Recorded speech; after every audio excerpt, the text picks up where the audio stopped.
Martin Reincano, a Topotec 1 iroda egyik alapítója, aki kiemelkedő sikereket ért el a városi terek újragondolásában.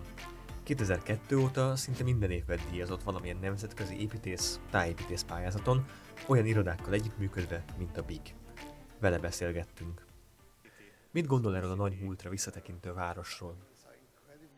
Úgy gondolom, ez a város a közép-európai építészet hihetetlenül szép gyöngyszeme, mely túlélte a háborút, a szocializmust. Szóval ez egy elég érdekes történelem, és lenyűgöző látni ezt a gyönyörű földrajzi környezetet a sík Pesttel és a budai hegyekkel. Ez igen különleges.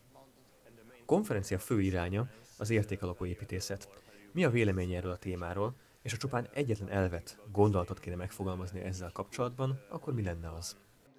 Fontosnak tartom megérteni, hogy az értékek néha összefüggnek az érdekekkel, érdeklődési körökkel. Szóval úgy alkotjuk meg az értékeinket, hogy az érdekeinkhez igazítjuk őket.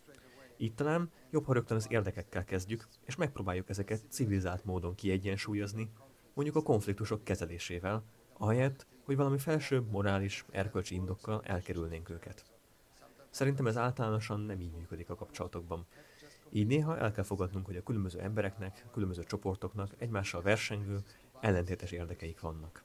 Építészként a mi felelősségünk, hogy egyensúlyt teremtsünk a magán, közösségi és az egyes csoportok érdekei, értékei között. Mit gondol az építészet jövőjéről?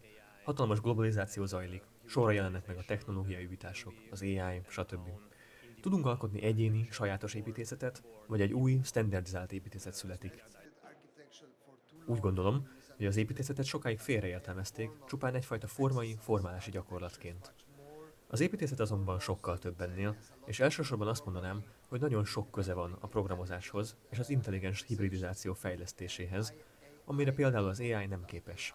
Az AI csak formálni tudja az ötleteket, de nincs saját ötlete, nem tud egyéni gondolatokat megfogalmazni.